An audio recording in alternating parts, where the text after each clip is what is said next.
Alors c'est vrai qu'on peut être sujet au karma, mais à partir du moment où je prends conscience que je mets une main sur la rose, je me pique. Ok, je mets une main sur la rose, je me pique. Tant que je prends pas conscience qu'il y a une problématique, que soit il faut que j'arrête de mettre les mains dessus, ou que je mette un gant, il y a rien qui va changer. Et je peux pas dire que c'est la faute de la rose, je suis né sous une mauvaise rose. Tu vois, c'est juste que le karma, c'est pas une fatalité.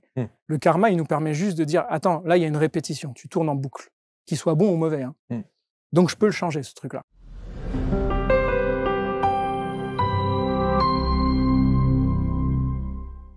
Merci d'être avec nous et bienvenue pour cette nouvelle rencontre sur ABC Talk. Je suis ravi d'accueillir Johan Rock. Comment vous ne connaissez pas Johan, nom de Zeus? Vous allez savoir de quoi on parle dans un instant. Johan, salut, bonjour, bienvenue. Salut Marc, merci de nous recevoir ici. Et ravi de t'accueillir.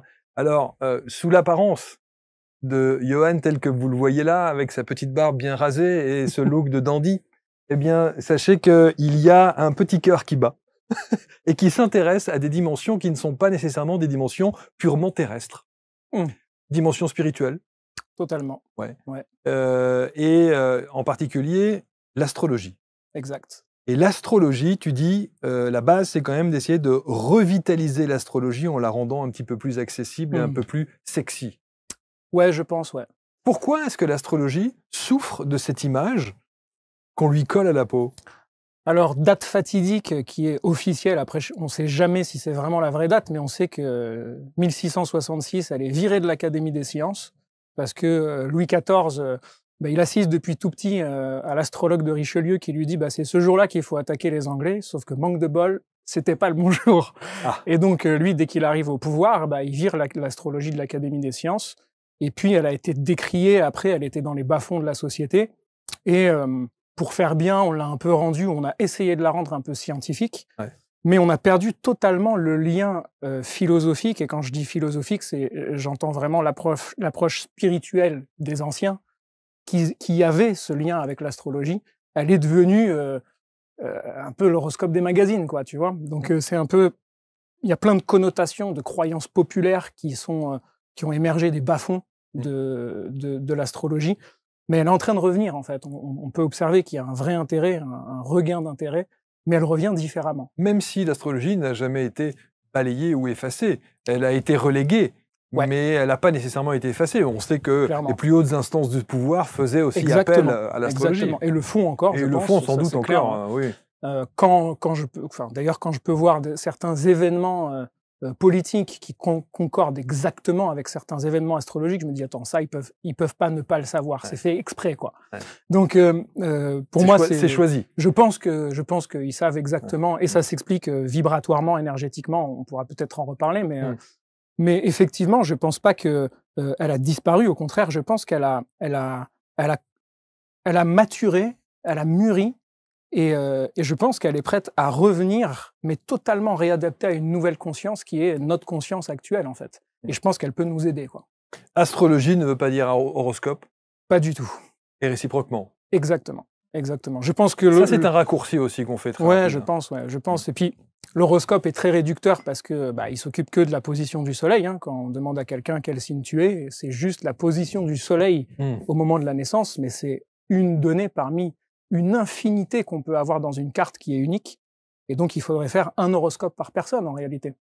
Donc ça ne marche pas, l'horoscope, c'est pas de l'astrologie en fait. Alors comment un gaillard comme toi, et je pèse mes mots et vous allez comprendre pourquoi, avec, je sais pas si on l'a vu sur la table, mais il y a une ceinture noire de quelque chose qui fait qu'il vaut mieux avoir Johan comme pote que comme rival. On va voir ça dans un instant. Comment est-ce que tu tombes dans le chaudron magique de l'astrologie? Qu'est-ce qui t'a fasciné dans cet univers? Vraiment depuis tout petit, j'étais fasciné par tout ce qui était ésotérisme, sciences occultes, etc.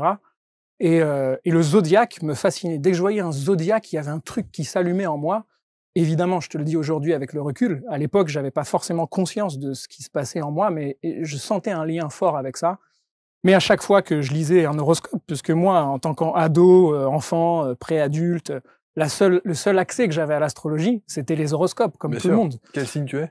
Balance. Mais bon, c'est très réduit par rapport à l'ensemble de la carte. On pourra en parler. Bien sûr. Et toi, d'ailleurs? Cancer. Ok. Cancer. Alors, on m'a dit, cancer, ascendant Donc vierge. les cancers, justement, aujourd'hui... Non, je rigole. Non, non, mais j'étais vraiment fasciné par tout ce qui avait une approche d'une dimension métaphysique, donc dans son sens étymologique, au-delà de la matière, de ce qui allait au-delà de ce que mes sens me montraient. Mais tu aurais pu choisir, parce que dans ce secteur-là, dans cette Ouais. dimension-là, il y a des tas d'autres chemins à prendre. Pourquoi celui de l'astrologie? C'est clair que, alors, à chaque fois que je tombais même sur un livre, c'était les livres classiques de, vous avez le soleil dans telle maison, voilà ce que va être votre vie. Vous avez telle planète dans tel signe, voilà ce que sera votre vie. Et je refermais direct parce que ça me parlait pas. Je me disais, attends, j'ai un appel vers l'astrologie. Pourtant, la seule chose qu'on me sert, c'est un truc que je rejette. Donc il y a un problème, c'est que j'avais pas encore trouvé la façon dont je voulais la pratiquer, jusqu'au jour où j'ai rencontré mon premier enseignant. Et je revenais d'un très long voyage d'1 an à La Réunion. Et puis, en revenant, j'ai un de mes meilleurs potes qui me dit, écoute, Yohan, j'ai rencontré un gars à Paris, c'est un astrologue, il faut absolument que tu ailles le voir. C'est fascinant la façon dont il le fait. Et là, ce petit appel, je me dis, OK, on y va. Et le gars, en 2 minutes, il mettait le doigt sur les problématiques de vie que j'avais depuis je ne sais pas combien de temps.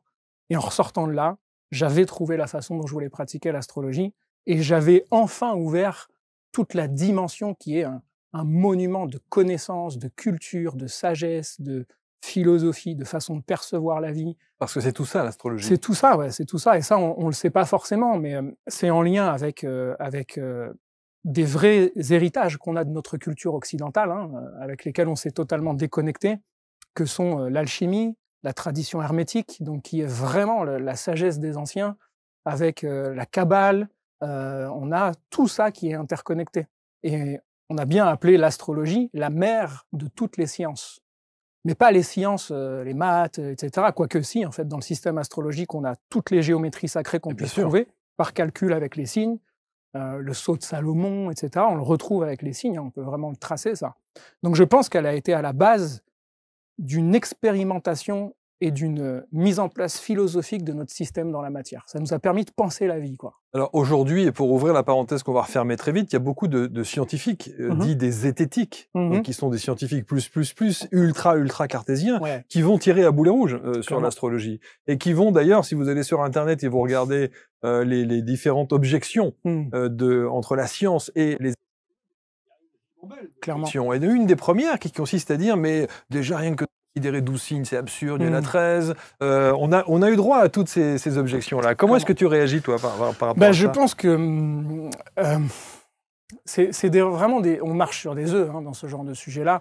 Et je pense qu'il y a une méconnaissance de base, c'est-à-dire que l'astrologie, déjà, il y a une méconnaissance de base du zodiaque qu'on utilise. Le zodiaque qu'on utilise, les astrologues, n'est pas le zodiaque des constellations que les astronomes utilisent. Et donc déjà là, on a une grosse différence. Nous, le zodiaque qu'on utilise, c'est un zodiaque énergétique qui suit le rythme des saisons. Vibratoire. Vibratoire. C'est pour ça que tu l'as appelé l'astrologie vibratoire. Et c'est aussi cette façon-là que mon enseignant me l'a transmise. Alors, je dis pas qu'il y en a pas qui l'utilisent pas, les constellations. Ça, c'est l'astrologie de l'Inde qui l'utilise. Mais le référentiel, c'est les 12 constellations ou les 12 signes. On a 3 modes vibratoires, 3 mois par saison, si tu veux, 4 éléments, 3 x 4, 12. Ouais, c'est ça. Tu vois, c'est l'observation de la nature. Et ça veut pas dire que c'est faux.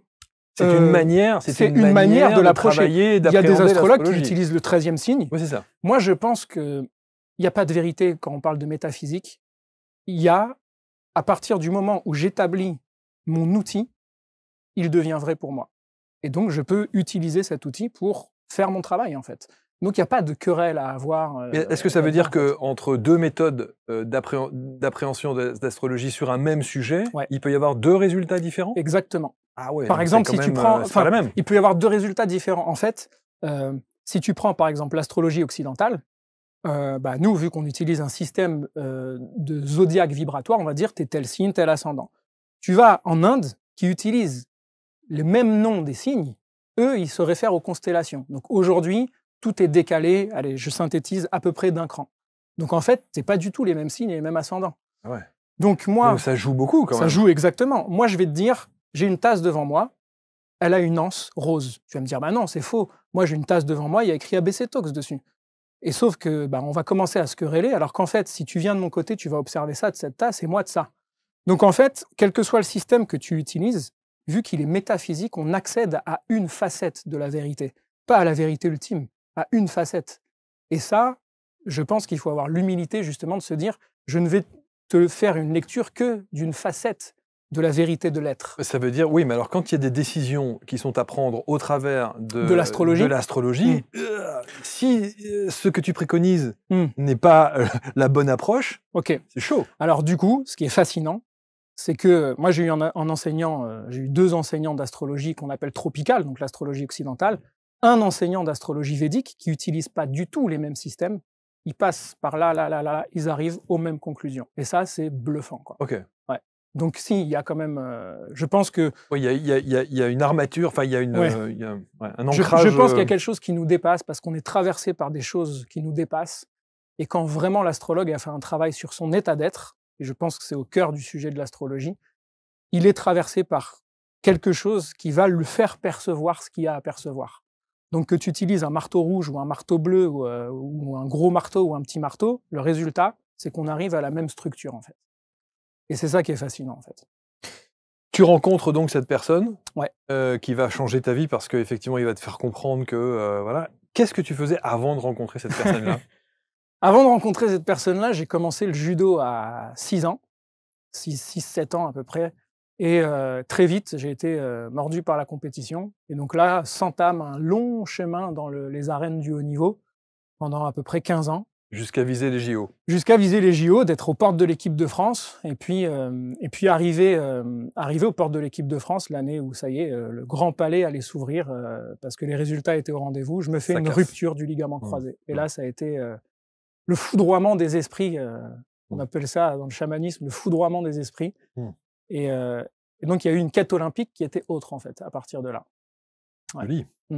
Une quête olympique qui était haute parce que dans l'astrologie, on utilise les planètes qui sont les dieux de l'Olympe, en fait. Mais alors, il y a une question, et là aussi, j'entends déjà les gens dans les commentaires qui vont écrire, qui vont dire « Mais attends, Johan, si tu maîtrises aussi bien l'outil astrologie, il n'était pas spécifié qu'il allait se passer un truc par rapport à ta carrière de sportif de haut niveau qui allait à un moment donné casser ?» Alors, à cette époque-là, j'avais pas encore l'outil astrologique. Ah, t'avais pas la maîtrise encore. J'avais pas encore, je connaissais même pas le système astrologique. Okay. C'est après cette blessure que je me suis mis en route. Je me suis dit, OK, je veux découvrir ce qui m'appelle.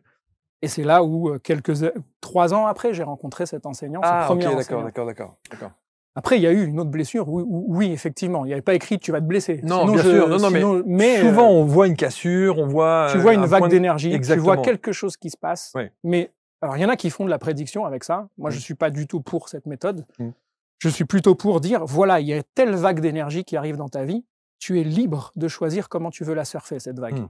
Et elle est là la différence entre figer quelqu'un dans un potentiel et donc une prédiction, ou lui proposer une prévision de l'énergie qui est dans sa vie à ce moment-là, et c'est elle, avec son libre arbitre et sa souveraineté, qui va choisir de maîtriser, de diriger cette énergie comme ça, ou de la subir, ou de la mettre dans une autre direction, en fait. Un astrologue n'est pas un voyant. Non, je pense pas. Je pense qu'il y en a qui utilisent l'outil pour pratiquer leur voyance, mais moi, j'aurais même tendance à ne pas vouloir aller là-dedans, quoi. Parce que ce qu'on voit parfois, là on rentre dans des domaines plus subtils, il n'y a rien qui me dit si c'est pas du bas astral que je capte ou si c'est pas autre chose, tu vois. Donc, mais tu as cette faculté? C'est une vraie question que je me pose parce que je vois qu'en séance, il y a des choses qui se passent où parfois, il y a la technique astrologique et puis il y a des moments où je vois que je dis quelque chose parce que je suis inspiré par une pensée ou par quelque chose qui m'appelle, qui repose pas sur la technique directe. Et je le dis et on est dans le juste. Et donc, ça montre bien que... Et je vois bien que ça vient pas de moi directement. J'aurais jamais pu trouver tout ça seul. Donc, l'outil fait son travail. Et je pense qu'il y a des énergies qui passent à travers l'approche symbolique qui nous guide, qui nous oriente. Mais ça demande de travailler l'état d'être. Bien sûr. Et c'est ce que tu fais? Et je pense que les arts martiaux m'ont énormément préparé à pouvoir pratiquer de cette façon-là, en tout cas. Ouais, je suis convaincu que dans le sport de haut niveau, il doit y avoir une approche spirituelle comme ça. Et puis je suis convaincu, et je suis convaincu que dans le mental et l'approche le soutien des sportifs de haut niveau, les préparateurs et des choses comme ça, il y a une dimension spirituelle. Il y a quelque chose de très profond, même si on se le dit pas vraiment mot pour mot comme ça, on n'évoque pas forcément l'aspect spirituel. Exact. Mais je le vois, tu vois, moi à l'époque où j'y étais, il y avait de la prépa mentale. C'était tout nouveau ces sujets-là en fait.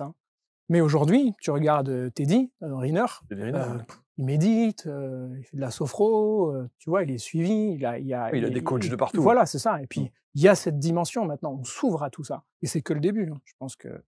Et ça, astrologiquement, on peut le voir que c'est que le début. Alors donc, vous l'aurez compris, sportif de haut niveau, blessure, évidemment, fin de la carrière et des espoirs.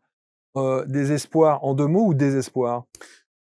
Alors, bizarrement, pas de désespoir en un mot à ce moment-là. Au contraire, c'était hyper libérateur. Parce que moi, la seule chose que je connaissais de la vie, de mes 5 ans jusqu'à mes 20 ans, au moment où je me blesse, c'est la compète. C'était la compète, les arènes, guerrier, la performance, etc. Donc, c'est la seule chose. Je vivais judo, je mangeais judo, je faisais tout judo, tout le temps.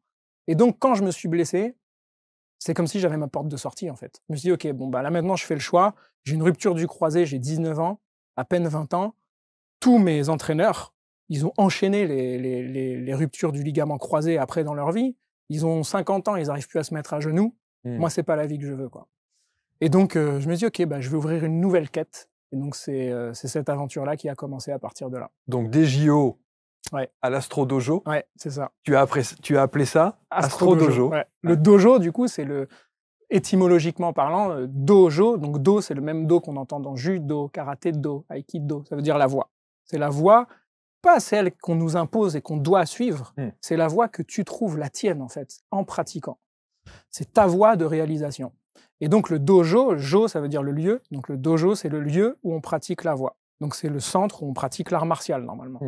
Et Astro Dojo, c'était un clin d'œil, c'était un hommage à mon chemin dans les arts martiaux. Et puis, ce renouvellement que je pouvais avoir suite à la grave blessure que j'ai eue il n'y a pas longtemps, qui a été une véritable transformation. Et Astro Dojo a été l'accouchement, en fait, de tout ça. Dire, OK, comment je vais synthétiser tout ce que j'ai pu faire dans ma vie pour le proposer maintenant à travers mon approche, quoi. Ton approche. Et on va voir, on va la détailler dans un instant. Mais juste un mot, parce que quand on est dans cet univers de la compétition, quand on est entouré par tous ces coachs, ces sportifs, etc., et qu'on décide d'abord, de mettre un terme à sa carrière, et deux, de s'orienter vers l'astrologie, ça a dû pouffer quand même.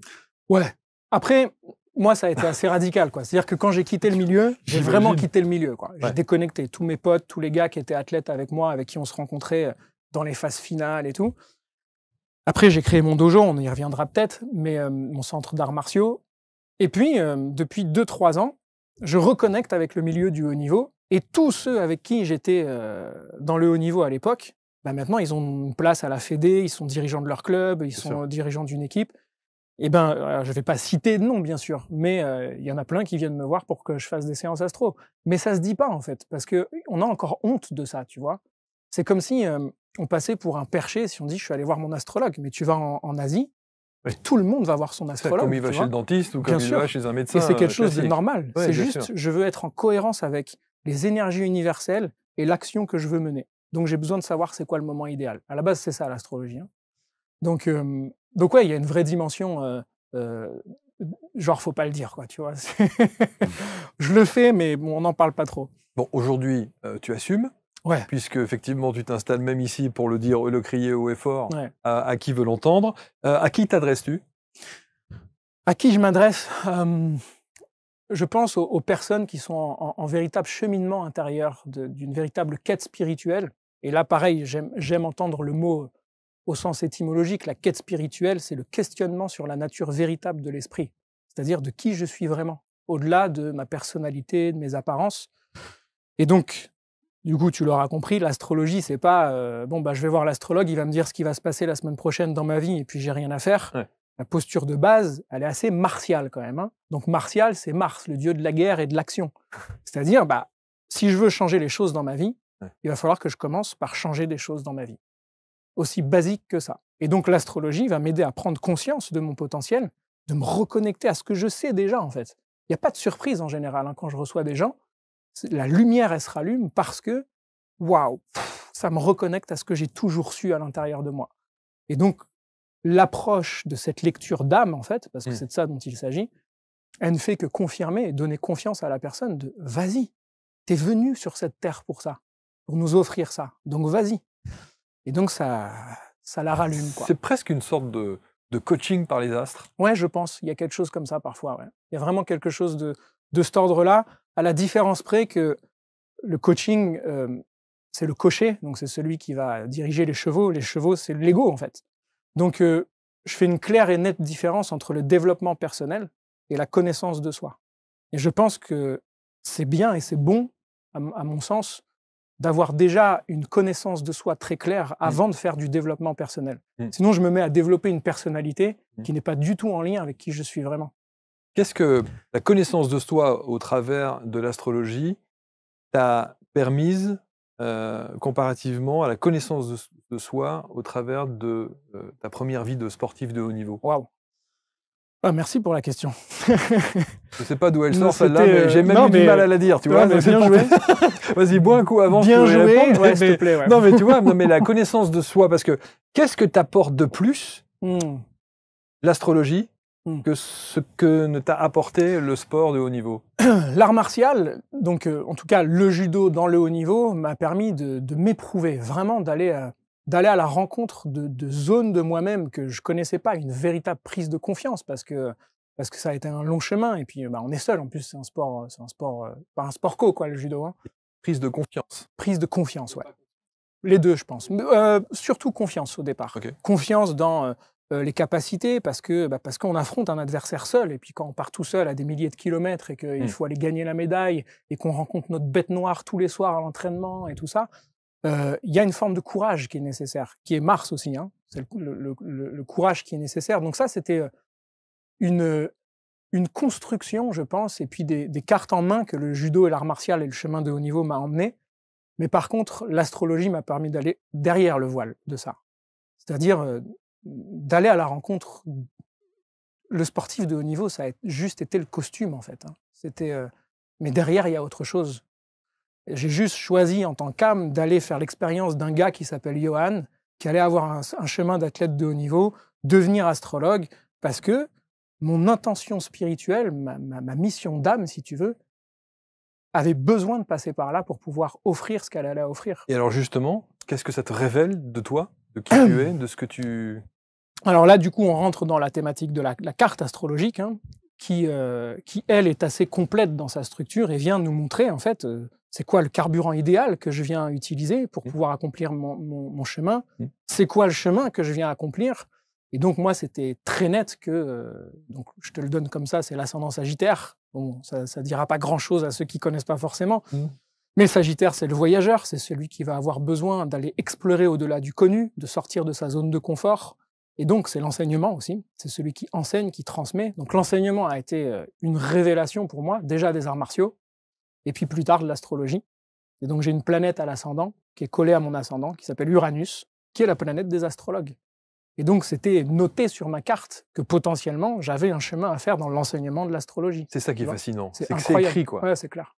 Alors, les potentiels sont infinis, hein, parce que Uranus, ça aurait pu être le cinéma. J'ai fait un chemin aussi dedans. Uranus, c'est tout ce qui touche le chant. C'est tout ce qui va permettre de libérer le potentiel. Tu as fait. Donc, toutes les voies qui pouvaient me permettre d'aller creuser encore plus loin et de libérer du contenu, de libérer des fruits, de libérer du potentiel, ça m'appelait. Je voulais aller libérer totalement tout ça. Et donc, la liberté, c'est un vaste sujet aussi pour moi dans ma vie, tu vois.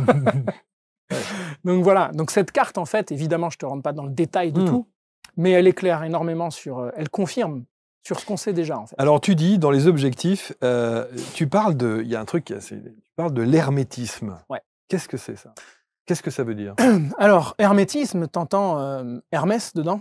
Donc, Hermès qui est Mercure. Moi, j'ai entendu hermétique, hein, mais... Ouais, donc c'est que dedans, en fait, il y a Hermès. Ok, d'accord. Voilà. Hermétique, oui, nous, dans notre culture, on l'a plutôt entendu quelque chose qui est fermé, quoi, tu vois. Alors, effectivement, il peut y avoir quelque chose de fermé dans la connaissance parce qu'elle a été jalousement gardée dans les anciennes écoles de mystère, je dis jalousement parce qu'il y avait un temps où la connaissance ne devait pas être révélée, une certaine connaissance. Il y a un très grand auteur qui s'appelle René Guénon à approcher, en tout cas, ce qu'on appelle une tradition primordiale. C'est-à-dire que toutes les facettes qu'on connaît en tant que religion, elles ont juste pris la forme en s'adaptant de certaines cultures pour s'adapter à la culture dans laquelle elle était. Mais à la base, on a tous la même source commune, qui est cette tradition primordiale. Et on a souvent tendance à l'oublier. Et je pense que surtout en ce moment, tu vois, à quel point ça serait bon de se souvenir qu'en fait, on parle de la même chose.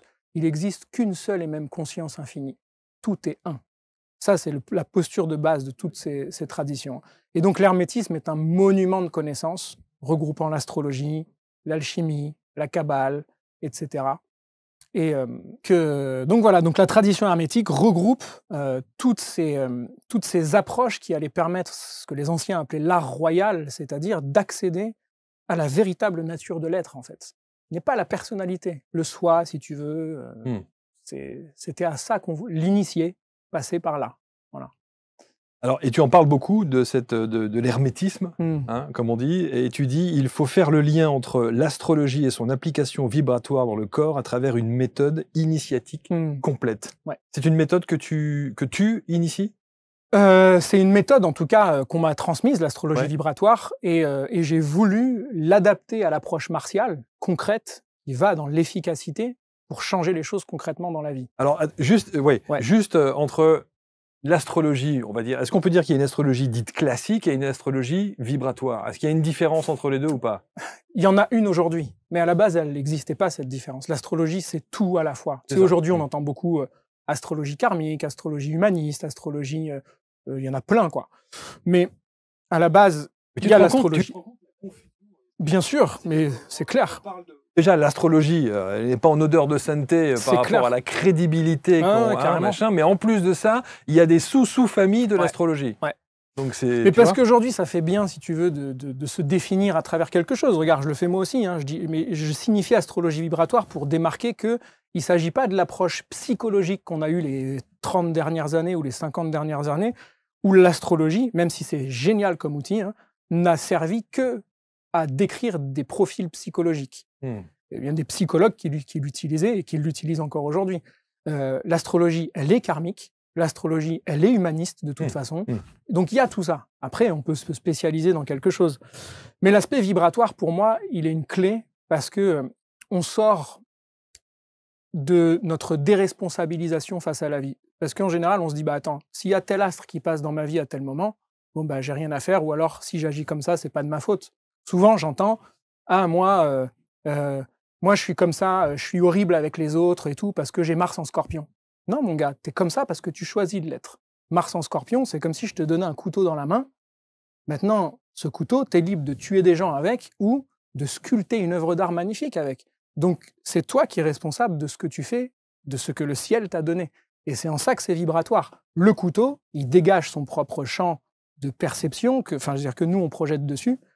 Libre à nous de dire ce qu'on va faire. Mais par contre, je ne peux pas me ranger derrière l'excuse de « c'est parce que je suis né avec un couteau dans la main que je tue les gens avec », tu vois. Donc le côté « c'était écrit, je n'y peux rien », voilà, c'est ça. C'est pas audible. Pour moi, c'est pas... en tout cas, s'il y a pas de conscience qui est mise dessus, et il n'y a pas de culpabilité, hein, s'il n'y a pas une approche consciente dedans, on risque de subir certaines impulsions, en fait. Mais dès qu'on met de la conscience, du coup, je me dis « waouh !» J'avais jamais fait gaffe que j'avais un couteau dans la main, en fait. Qu'est-ce que je choisis d'en faire? Et à partir du moment où on se met à utiliser notre potentiel, il y a un truc magique qui se passe, c'est que tout se remet en ordre dans notre vie. Et ça, c'est fantastique, en fait. Et cette carte-là, qui est le thème astrologique, hein, qui est une carte vibratoire, finalement, qui est que de l'énergie, elle agit sur deux modes. C'est-à-dire que l'énergie, de toute façon, elle a besoin de s'exprimer de la personne. Soit la personne s'applique à être ce qu'elle n'est pas, c'est-à-dire à être totalement conditionnée par soit une culture, une société, un système, et on est tous conditionnés par une matrice dans laquelle on arrive. C'est normal, on est tous sujets à ça. Mais si je ne fais pas ce travail de conscience de retrouver ma véritable nature, je vais me mettre à vibrer ce que je ne suis pas, et donc là, cette carte, elle agit sous un mode qu'on appelle l'entropie.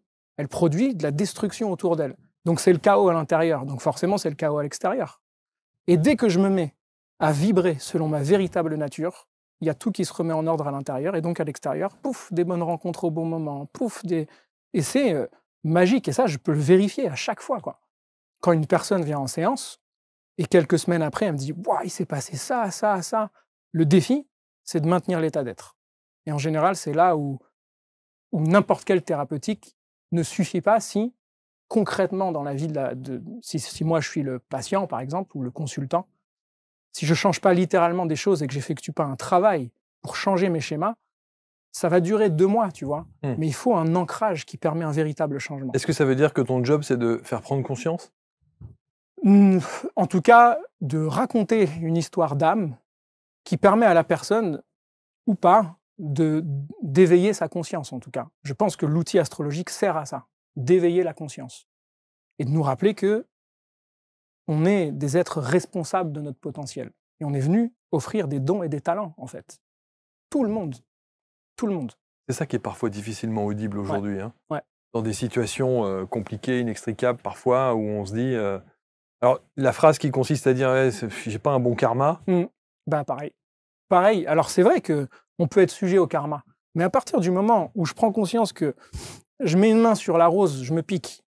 Ok, je mets une main sur la rose, je me pique. Tant que je prends pas conscience qu'il y a une problématique, que soit il faut que j'arrête de mettre les mains dessus, ou que je mette un gant, il n'y a rien qui va changer.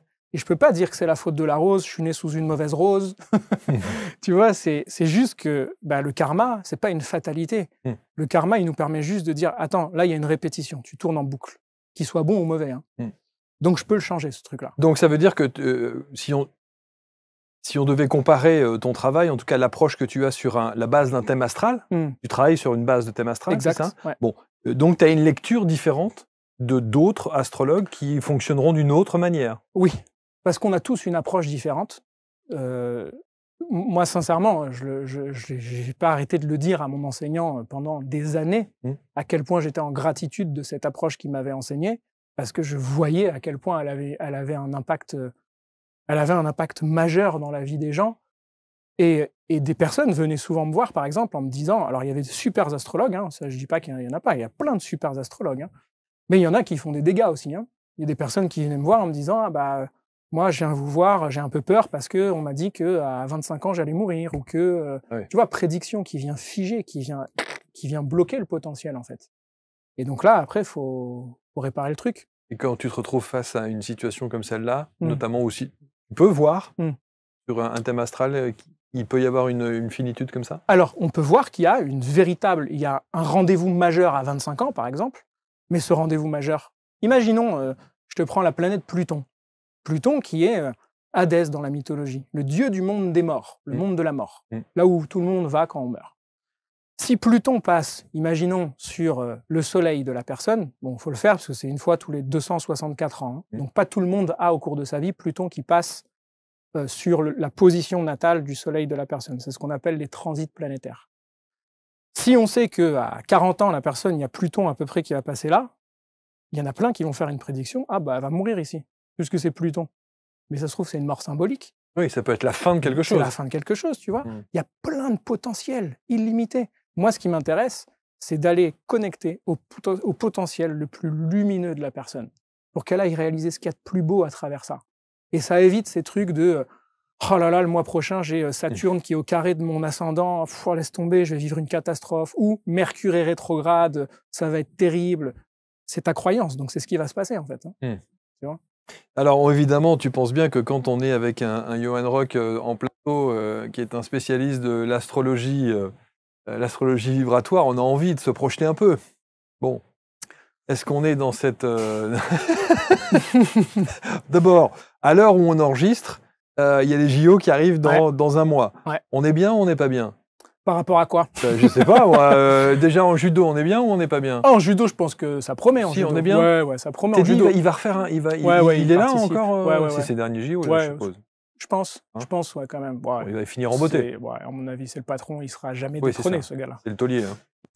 Quand on avait commencé tout à l'heure avec les hautes instances politiques, on sait qu'il y a effectivement des chefs d'État qui consultent avec des astrologues. On est obligé de se projeter en se disant, tiens, est-ce que toi, tu as regardé un peu cette conjoncture planétaire pour savoir ce qui allait se passer avec ce climat international qui est si anxiogène? Ouais, c'est chaud. Astrologiquement, c'est chaud. On voit clairement. Ça se voit, clairement. On voit des planètes qui rentrent en tension. Donc ça, c'est ce qu'on appelle les aspects. Si tu veux, les planètes forment des angles entre elles. Et celles qui sont lentes, par exemple, dès qu'il y a une planète comme Mars qui rentre dans un angle un peu confrontant, on se dit là, faut faire gaffe quand même. Et c'est là où il faut faire attention, parce que c'est pas parce qu'il y a des planètes qui rentrent en tension que nous, on va vivre des dégâts, en fait. C'est selon l'état d'être. C'est comme si je mettais une bouteille qui déverse quelque chose. C'est l'état du verre qui va déterminer la qualité de ce qui va être dedans. Si le verre, il est plein de boue, de pollution, ce que tu veux, autrement dit, de haine, de colère, de division, ah, c'est sûr que là, le liquide, quand il va être reçu, c'est chaud, quoi. Et donc, c'est en ça que, en ce moment, on a ce qu'on appelle un amas d'énergie, donc beaucoup de planètes, dans le signe des Gémeaux. Et c'est là où je te disais qu'il y a des choses où je me dis, c'est pas possible, c'est fait exprès, quoi. T'as Jupiter, qui est Zeus, qui met 12 ans à faire le tour du zodiaque. Donc, c'est une fois tous les 12 ans qu'il rentre dans un signe. Le signe du jeu, celui qui est connu pour le joueur, c'est les Gémeaux. Ils ont fait les Jeux Olympiques au moment exact. Le moment où ça démarre, c'est quand Jupiter va être en plein milieu du signe des Gémeaux. Et je me dis, c'est quand même fou, quoi. C'est les Jeux Olympiques. C'est écrit, quoi. Et effectivement, il faut faire attention parce que le monde des Gémeaux, tu vois, c'est un glyphe. Donc la représentation, c'est un signe qui est double. C'est 2 piliers. Donc ça divise. Ça met une dualité. Et c'est le monde de l'information. Et c'est le monde du mental et de l'intellect. Donc il faut faire très attention en ce moment aux informations auxquelles on adhère et à la division qu'elles peuvent créer à l'intérieur de nous, parce que la façon dont on va recevoir les énergies va être différente que si je me mets dans un état d'être, d'amour du prochain, de respect, de travailler mon état d'être, vraiment. D'où parfois une lutte. Exactement. Et je pense qu'il y a vraiment, il y a vraiment 2 mondes hein, sur cette planète. Hein. Par rapport à ça. Hein. Il y a soit je subis et puis je prends parce qu'il y a la peur, il y a les bas instincts qui sont stimulés tout le temps. Et puis il y a, ok, je vais faire l'effort de conscience d'aller au-delà de ça. Mais c'est pas facile en fait. Hein. On baigne tous dedans. Quoi. Et alors cette astrologie, que dit-elle de par rapport la projection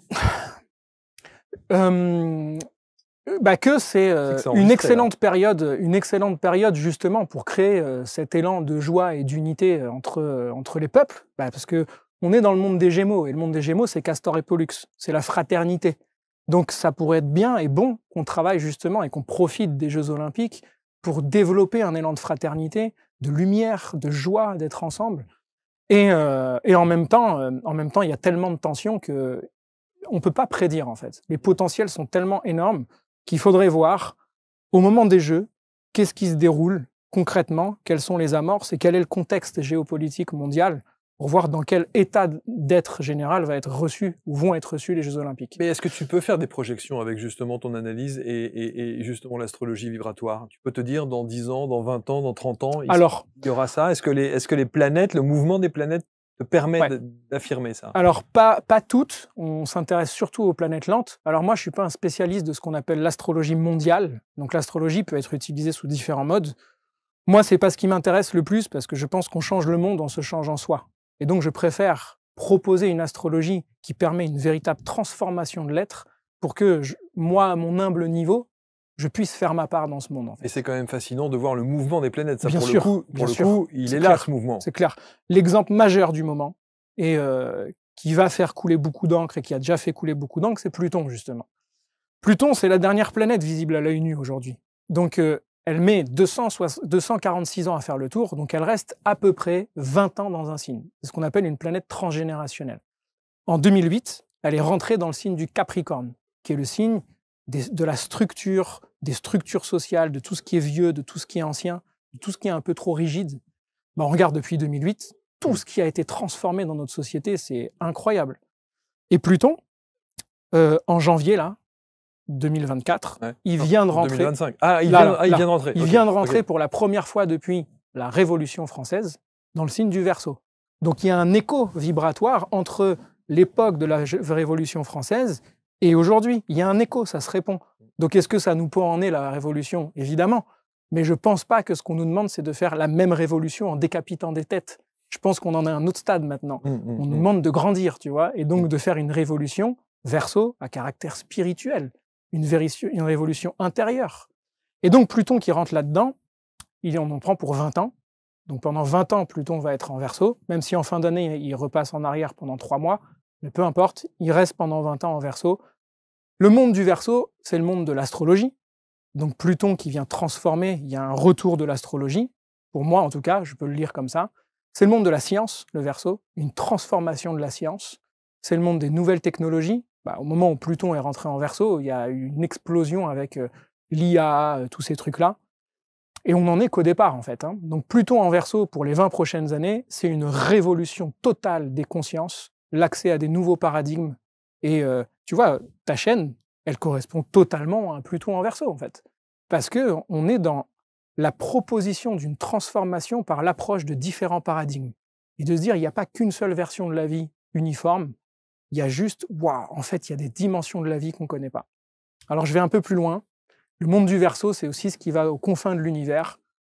Moi, je pense que dans les 20 ans, on apprend l'existence de frères et sœurs des étoiles, quoi. Oh. Ouais. Moi, je pense qu'il y a un truc comme ça. Ouais.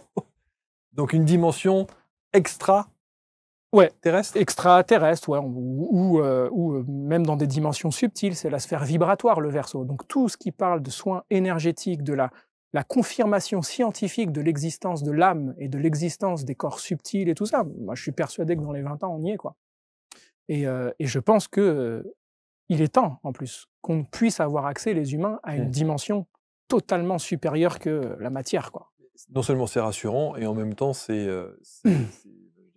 beau. Ouais, bien sûr. Que de se dire ça. Bien sûr, bien sûr. Tu sais, je pense que c'est ça qui est beau aussi dans le signe du Verseau, c'est que ça monte. D'ailleurs, on voit dans son glyphe, c'est comme des petites ondes de forme, c'est vibratoire. Moi, il y a une définition que j'adore de l'astrologie, que j'ai lue d'un poète. Bon, lui, il définissait pas l'astrologie, mais quand j'ai lu cette définition, je me dis c'est ça l'astrologie. Il dit toutes les choses sur terre et au ciel intimement sont reliées, et vous ne pouvez cueillir une fleur sans déranger une étoile. Bah ça, c'est l'astrologie.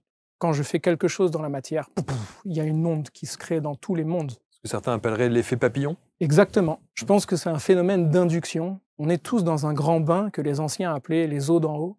Donc c'est un grand océan, mais c'est pas un océan d'eau, c'est un océan vibratoire. Donc évidemment que quand il y a une planète avec toute son énergie, tout ce qu'elle représente, parce qu'elle est vivante cette planète en fait, c'est pas juste des corps morts qu'on va lire des symboliques, elles sont vivantes, tout comme nous on est vivants.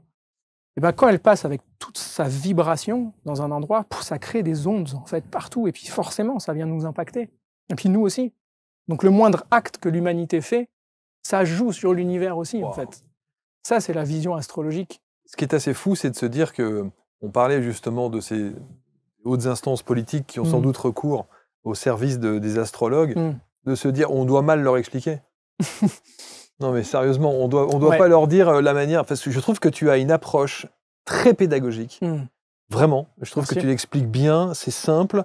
Tu ne fais pas partie non plus de ces astrologues qui vont, avant de te donner une réponse à la question que tu poses, ils vont commencer à t'expliquer que l'autre, il est en bélier H24, mais avec le processus de... Non mais tu vois ce que je veux dire? Ça, c'est fatigant. Bélier maison 4 au carré de Jupiter en taureau. Mon Dieu, c'est fatigant. Conjoint à la Lune. Hein. Fais simple, va à l'essentiel, on t'a posé une question. Ça, tu vois, c'est très important ce que tu dis, parce que moi, au début, quand je recevais des personnes, j'avais cette approche-là où il fallait que je commande. Alors, vous avez Pluton dans tel signe. Et puis, je voyais la personne à la fin. Il y avait un truc qui s'était allumé, mais en même temps, elle partait avec la tête comme ça. Quoi. Bien sûr. Et un jour, j'ai rencontré cet astrologue védique. Et lui me fait une séance. Et pas une seule fois, il me parle d'astrologie. Il me raconte mon histoire. Et il me parle pas d'aucune planète, rien.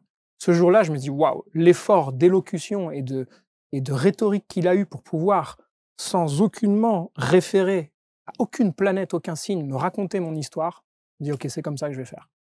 Et donc je pense pas qu'il y a besoin, la personne, elle vient de commander une maison à lui construire, elle te demande pas de lui expliquer que tu vas mettre un clou ici, une vis là, les fils électriques, elle s'en fout en fait, elle veut que tu lui construises sa maison. Donc moi on vient me voir, on me dit raconte-moi cette histoire d'âme là que tu as sous les yeux, qui est que mon approche, hein, qui est pas véritablement ce qu'elle est. Ce que je veux dire par là, c'est que j'ai pas la prétention de dire à la personne je vais vous dire qui vous êtes, ce serait ultra prétentieux, mais de vous raconter une histoire d'âme que j'ai sous les yeux. Et ce que je vous invite, c'est de vivre un voyage intérieur, en fait. Et l'approche est différente. De dire, attention, je ne vais pas vous dire la vérité, moi. Hein. C'est vous qui l'avez, la vérité. De responsabiliser au maximum. Des orientations. Ouais. Des tendances. Exactement. Et ce mot, je trouve qu'il est magnifique. Orienter. Parce que orienter, on a l'Est dedans, l'Orient. Et l'Est, c'est là, dans un thème astral, où se lève le soleil. Et c'est l'astre de la lumière de l'être, la lumière de l'esprit de la personne. Donc orienter une personne, c'est la diriger vers là où se lève la lumière pour elle. Donc tu fais plein de choses. Ouais. Au-delà de l'astrologie, alors ouais, il y a plein de choses. Vous pourrez aller voir sur son site, bien entendu, il y a plein de choses. Tu peux nous décrire. Alors il y a toutes les thématiques, évidemment, les relations amoureuses. J'imagine. Est-ce que c'est le premier truc sur lequel on te consulte? Non, en général, c'est le thème natal. Le thème natal, oui, c'est ça. C'est vraiment la base. Oui, c'est ça. Ouais. C'est la base. Donc Ça, c'est en partie, hein, il y en a plein d'autres. Ouais. Ici, les mémoires cellulaires, le thème natal, bien évidemment, les immersions, l'astrologie alchimique, la révolution solaire, etc. etc. Ouais. Ça, ce sont tous les angles de ton approche? Tout, et encore, je te dis ça parce que en Occident, on a créé beaucoup d'outils. Tu vas en Inde, il existe des masters d'astrologues, c'est de génération en génération. Et tu as des techniques à n'en plus finir, des approches à n'en plus finir. Moi, au bout d'un moment, je me suis dit, OK, stop, je vais garder la simplicité pour faire le job, parce que sinon, on part dans tellement de trucs. Et puis, au risque de dénaturer exactement, aussi, le produit. Si exactement. Donc, ce qui m'intéresse, c'est de pouvoir répondre aux différents besoins des personnes. Et donc, les différentes séances que je propose permettent justement de pouvoir le faire. Tu vois, celle sur les mémoires cellulaires, par exemple, c'est celle que je préfère, je crois, à part le thème natal, parce que c'est le vrai voyage, celui-là. Les mémoires cellulaires, en fait, la personne, elle est allongée, et puis je vais la placer en état de conscience modifié, qui est proche d'un état d'hypnose, en fait. Seulement, moi, j'ai sa carte sous les yeux.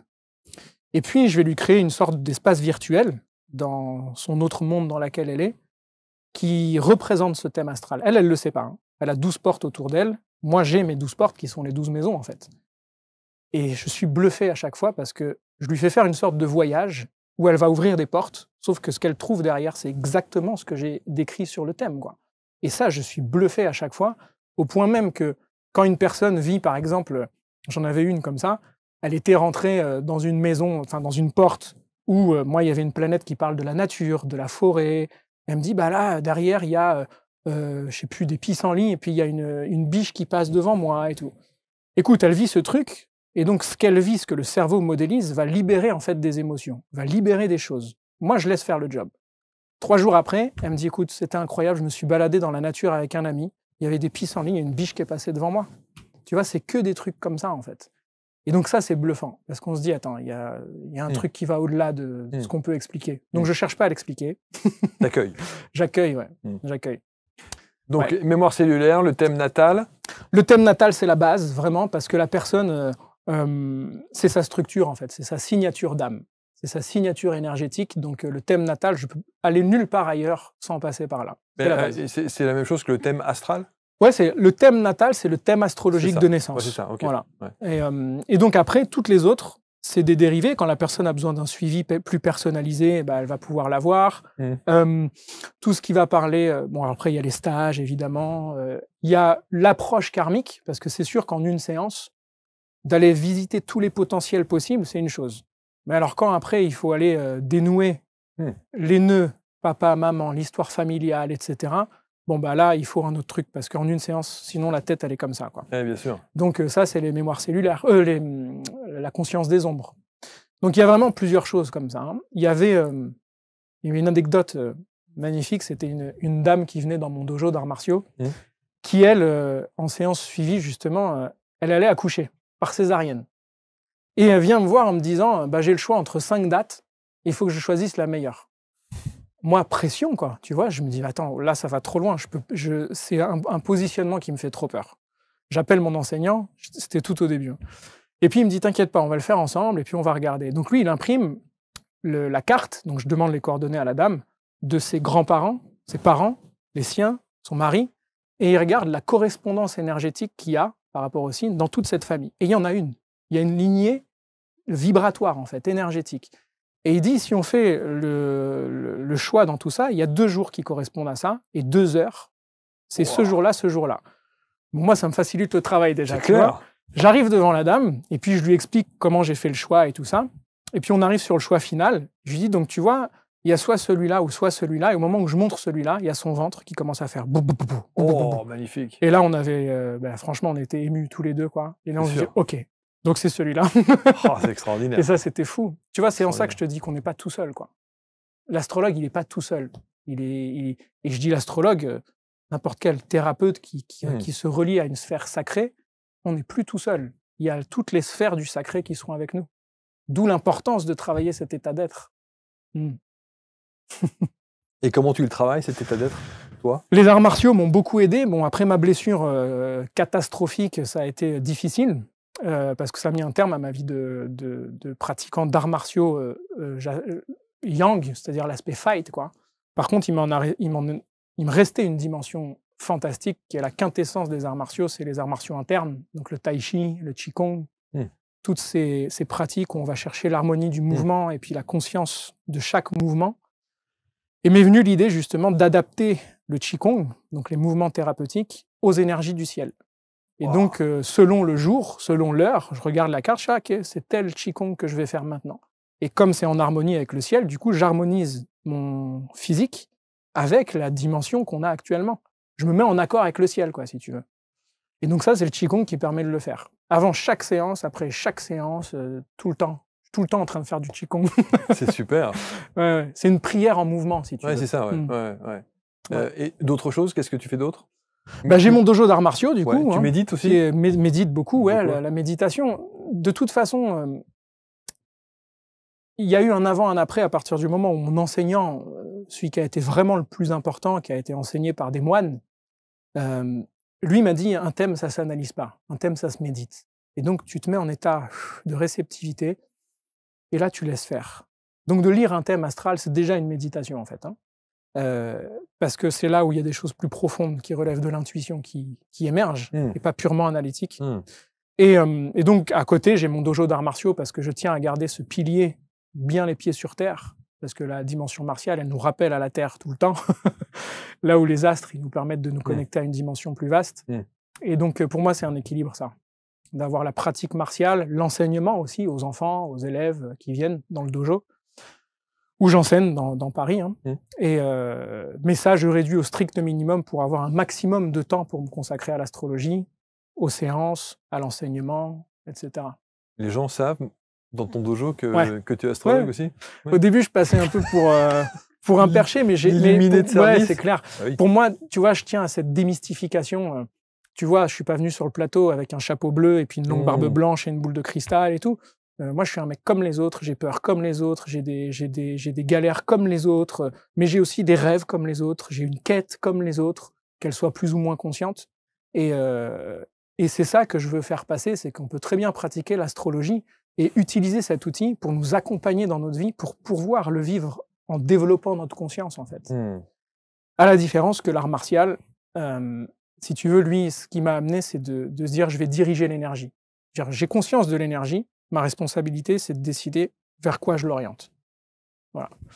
Et c'est ça l'astrologie que je veux proposer. Dire à la personne, voilà votre énergie, maintenant, libre à vous de la diriger où vous voulez.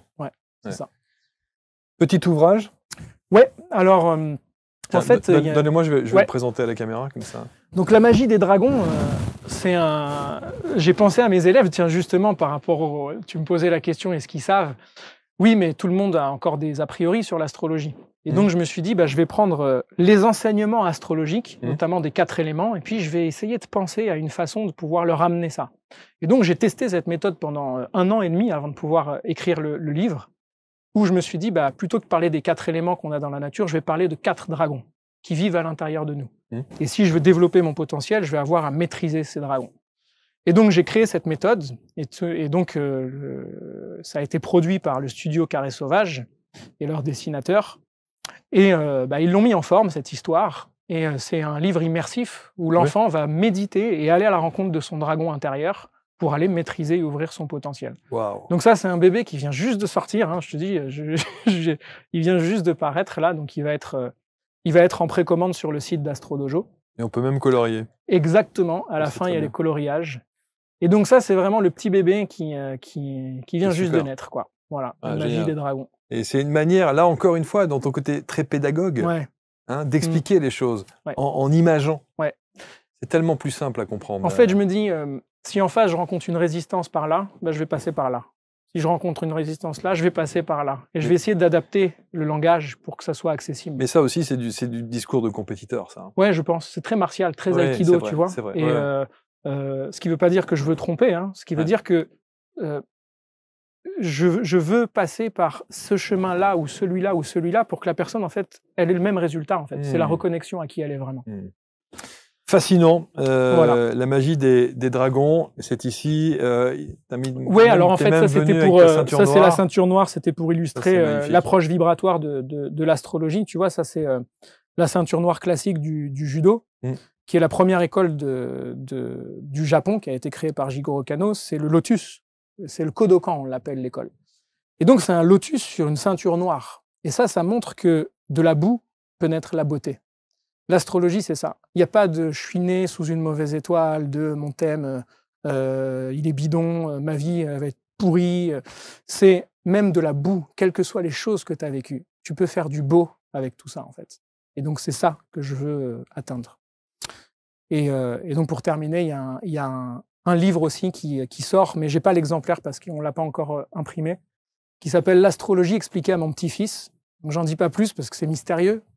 Et l'astrologie expliquée à mon petit-fils, pareil, c'est vraiment toute la démarche et l'enseignement astrologique que je veux amener le plus accessible possible, qui va être aussi accessible en précommande sur le site. Ça, c'est vraiment, vraiment, vraiment important d'avoir cette dimension pédagogique, et parce que autant c'est un outil formidable dont on peut se servir quand on est bien accompagné et que l'enseignant, en tout cas la personne, le sachant, est capable de nous informer, autant ça peut tout de suite être une usine à gaz. C'est clair. Où on se retrouve face à un truc qui est incompréhensible, voilà, et on repart même plus perturbé qu'avant d'arriver, tu vois. Carrément, parce que si c'est les astres qui ont dit ça, comment je vais faire, quoi, tu vois. Non, pour moi, il y a une vraie dimension de rassurer, d'y mettre de l'humour aussi, tu vois. On a le droit de rire de tout ça. C'est pas parce qu'on parle de spiritualité qu'on doit être, tu vois, comme ça, quoi. Donc, pour moi, ça me semble important. Et puis, de rentrer dans une dimension sacrée, c'est pas n'importe quoi. On va parler de ton âme, quoi. Et c'est pour ça, d'ailleurs, que je refuse de regarder le thème astrologique de quelqu'un qui me l'a pas demandé. Souvent, on me l'a fait, ça. Hein. Tiens, tu peux regarder vite fait le thème de mon pote ou non. C'est de l'ingérence. Ouais, c'est ça. Il faut que ça ait été demandé par la personne Exactement. en question. Moi, j'y tiens, en tout cas. Il y a juste une image, là. C'est une carte de tarot. Ouais. Le tarot de Marseille, pareil, c'est un des monuments qui est connecté aussi à l'astrologie. Et la carte de l'étoile, c'est la carte de l'astrologie. On voit le soleil au milieu et puis les 7 planètes visibles à l'œil nu. Donc on n'a pas Uranus, Neptune, Pluton dessus. Mais cette carte, elle est chère à mon cœur parce qu'elle a quand même un genou posé à terre, mais elle a la tête dans les étoiles. Et elle déverse ses dons et talents sur terre. Et donc produire nos fruits, c'est aussi ça la dimension astrologique, c'est de révéler le don et talent de la personne pour qu'elle puisse les offrir au monde, à l'univers même. Wow. L'astrologue initiatique, expert des arts martiaux, passionné surtout, parce que ça s'entend. Ouais. Hein. C'est la passion qui te fait avancer sur ce chemin. Moi, j'étais très très content de voir effectivement de quelle manière tu as abordé cette thématique de l'astrologie vibratoire. Je pense que ça va beaucoup commenter. Je pense que tu devrais avoir beaucoup de retours aussi.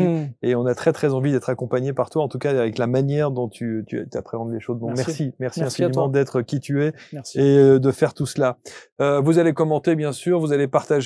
Il a dit que Teddy Riner serait champion olympique, donc j'attends recevoir un coup de fil parce que s'il me prend un combat avec lui parce qu'il n'a pas prédit la bonne chose, l'astrologue.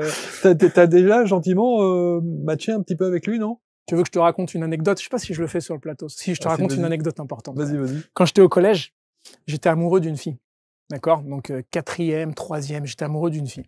Une belle métisse, incroyable et tout. Et puis ça s'est jamais fait, quoi, mais c'est devenu la femme de Teddy Riner.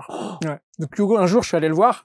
Je lui dis, écoute, Teddy, bravo. Déjà, dis non, je suis pas allé voir. Mais voilà, donc oui, voilà, mais je l'ai pas approché. On n'est pas de la même catégorie d'âge. Il est arrivé 2 ans après moi, lui. Ok.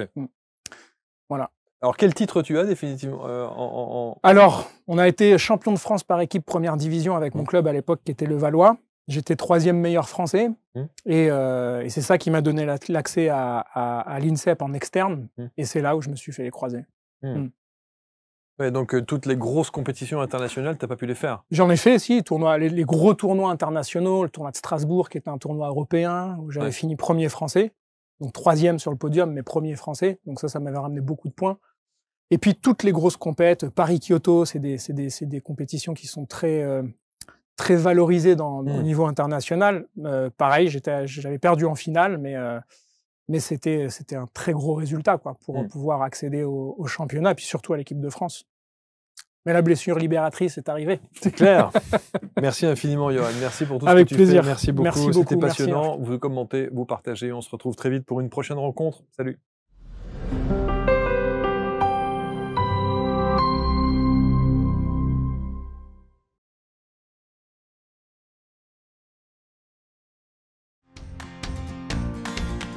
cet été. Prépare-toi au voyage le plus important de ta vie. Accompagne le jeune centaure Chiron dans sa grande aventure. Réalise à ses côtés une quête merveilleuse qui te mènera au secret des dragons et de leur pouvoir.